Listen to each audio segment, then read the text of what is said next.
welcome to Lincoln Trauma Centre. I'm Andrea. And my name's Michelle. Thank you very much for taking the time out to have a look at our presentation today. We are delighted to welcome you here today, and we're going to talk a little bit about how we set the Trauma Centre up and why it was established and where we think it's going to go.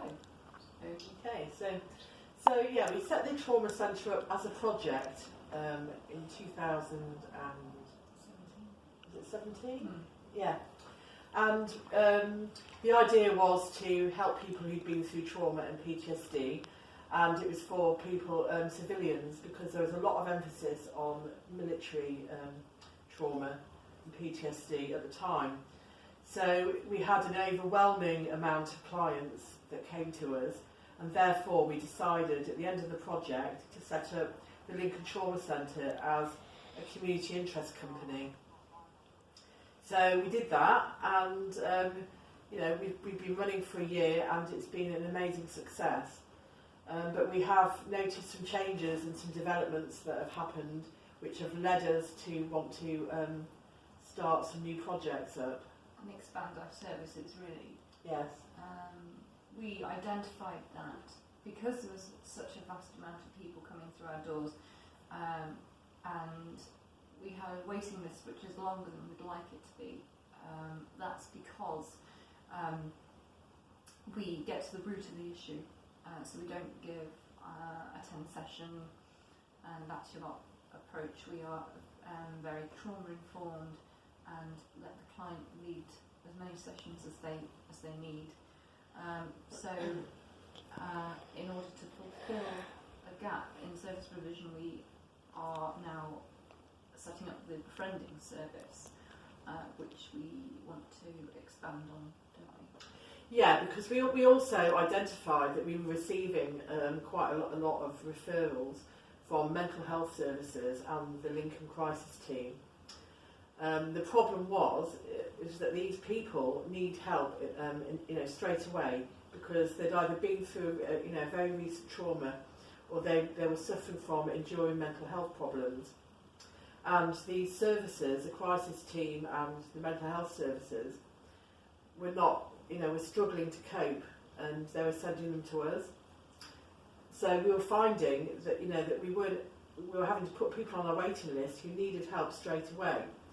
So what this award would be for us, this grant, it would enable us to see people straight away and help them, initially, and then we would be able to offer them a befriender and possibly an advocate as well, if they required that, to help them with any practical problems that they have, while they're waiting for therapy. Because social isolation is a really key problem, isn't it, with mental health problems, because it exacerbates it, and so we wanted to reduce that social isolation, really. And a lot of our clients, are from, suffer from domestic abuse, and a lot of them, having to move to different areas. So they're in areas that they don't know anyone, and they're very isolated and stuck. It gives them the temptation to actually reconnect with the abusers, doesn't it? Because they feel completely like if they don't have someone they can turn to, they'll automatically turn back to the person who they abused. So that's one of the things that we're trying to prevent too.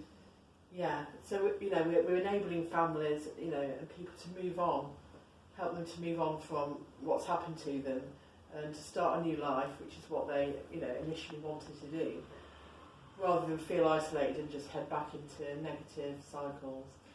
It's also helping them feel better physically as well, because they'll be able to get some exercise and things like that, and it'll improve their breathing rate, and it just generally makes them feel a bit healthier.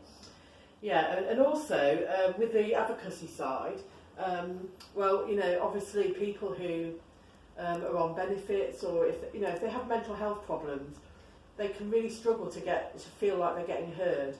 So, you know, we've all been to the doctors and felt as though we've been fobbed off.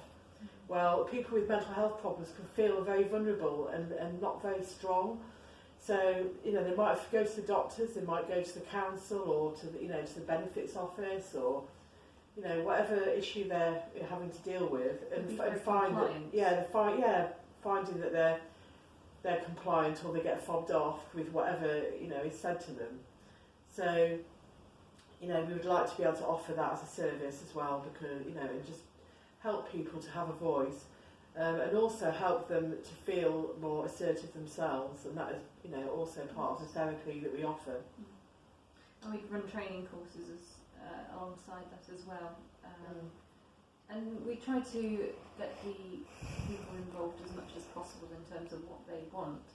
So we regularly ask our clients what they need, and they might say, oh, we need some training in this, or we need some help with getting friends and stuff. And so we will try to accommodate the people as much as possible. It's for the people, from the people, really.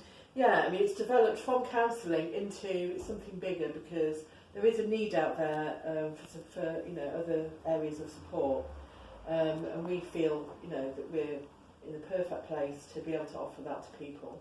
Yeah, we're in the centre of Lincoln, so we've got good access to transport links as well. So, and we're also part of a wellness centre. That's where we're positioned. So we have access to other groups and organisations which we can signpost our clients to as well. So we work closely with the Renew Drop-in Centre, and also other organisations within the building, don't we, Michelle? Yeah, we do. Yeah, there's many groups in this building. It's a very positive place for mental health, and we aim to reduce the stigma, so people feel able to get the help that they need. So we have, as well as the Renew Centre, we have the Mint Lane Cafe, we have Hearing Voices group, Upbeat, which is a personality disorders group. We're going to soon have SOBS here, which is survivors of bereavement by suicide. We have computer courses for visually impaired. We have drumming in the evenings, and we have many others. So this is a really good place for people to come to get like an overall support with their mental health. It's got a really nice garden too. It has got a lovely garden, and we'd like to get people out with the volunteers as well, doing some gardening, doing some cooking, doing some art and crafts. We have some really good ideas. And if we could get this funding, it would really help to support us to, recruit more volunteers, and get more befrienders and get more people out. So it would be so valuable to us and would help us to keep going. We would be so grateful for it. Thank you. Thank you very much. Thank you.